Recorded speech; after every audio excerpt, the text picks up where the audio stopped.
Intellectual property loses value over time, just like we would assume real estate needs things replaced.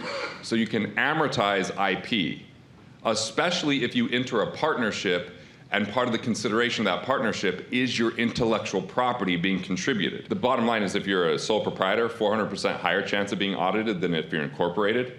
And the people get incorporated, or the people that get the best auditors are C Corps because that's where the retained earnings are, because LLCs and S Corps pass through to tax that year. My opinion, and this is an opinion, is my team's smarter than whoever's auditing, because if you were smart, why would you work for the IRS? There's a new tax strategy that you just did that I'm also vetting that I'm excited, and I know that you have actually implemented this, so I'd love to talk about that a little bit. This tax strategy has been very convenient because it means I don't have to worry about some of the small things.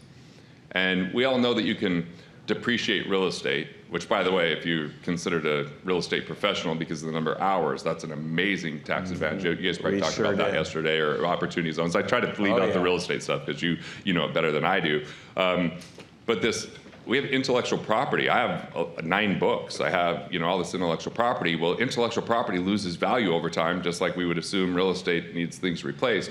So you can amortize IP, especially if you enter a partnership and part of the consideration of that partnership is your intellectual property being contributed.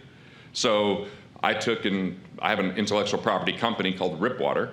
It's been around since 2012, but I made a change in ownership last year to give my wife 9% more ownership.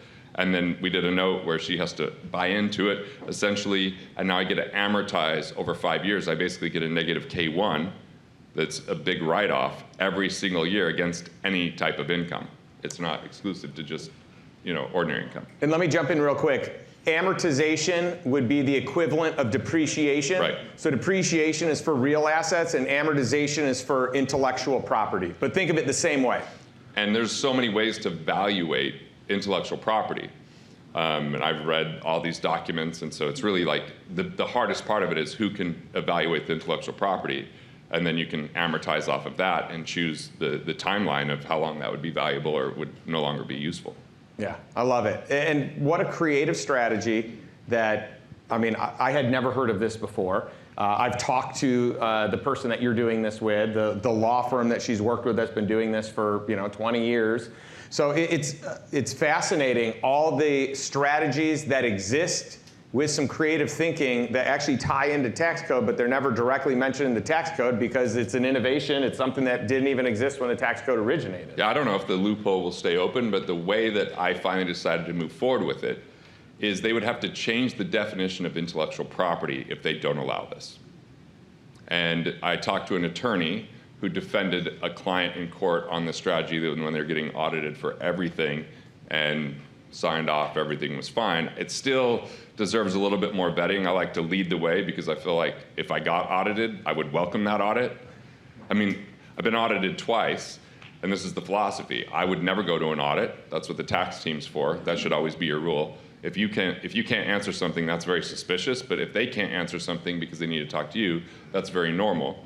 The second thing is if they could be really organized, you go on the offensive immediately in the audit and say, I don't know if we wrote enough of this off. And because there's things I don't write off because it's not really worth my time, but I would immediately start going for that, like not writing off my vehicles, we would just go on the offensive because that's gonna put us in a better situation. And the bottom line is if you're a sole proprietor, 400% higher chance of being audited than if you're incorporated.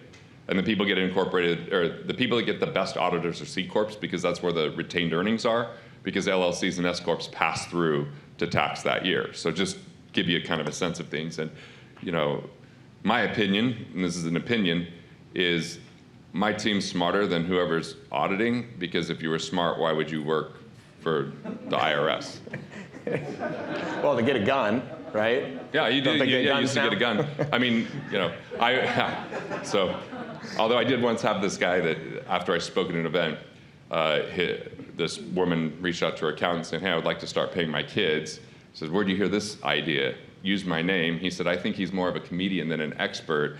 And then I looked him up, and he had his arm around the IRS commissioner as maybe he was working for the wrong team. You know, that's just what I was thinking. By the way, Greg, can I share what you shared with me last night? So Greg got audited. He keeps such clean records and such clean books. And it was like a long, drawn-out process. But they went on the offensive. They got a bunch of money back, and he's like, this auditor is never going to audit me ever again, because this was a nightmare scenario for them, where not only they spent all these hours doing it, and they were not equipped to handle me and my team, but they paid us for that audit. And that is where you want to be. Hey, thanks for watching. I appreciate it. And if you're enjoying these videos, well, there's good news. More where that came from, so go ahead and click through and watch the next video now.